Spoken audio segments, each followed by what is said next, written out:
សម្ដេចក្រមព្រះនរោត្តមចក្រពង្គលោកបានផ្ដាំផ្ញើសួរសុខទុក្ខទាំងអស់គ្នាជាកូនជាចៅលោកបងប្អូនទាំងអស់ក្មេងៗទាំងអស់ត្រូវតែស្រឡាញ់ជាតិត្រូវតែមានមនសិការសិក្សារៀនសូត្រដើម្បីអនាគតហើយលោកទៅសើលោកមានតែមានបន្ទូលទៅសើ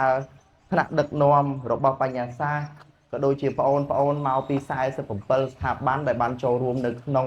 ព្រឹត្តិការណ៍មួយនេះលោកទៅសើអស់ពីវិហត្ថីដោយសារតែព្រះអង្គលោកព្រះសង្កេតឃើញថាការងាររបស់បងប្អូនទាំងអស់សុទ្ធតែកើតចេញពីឆន្ទៈស្មារតីអញ្ចឹងនេះជាទំពាំងដែលត្រូវស្នងឫស្សីពិតប្រាកដនៅក្នុងជាតិមាតុភូមិយើង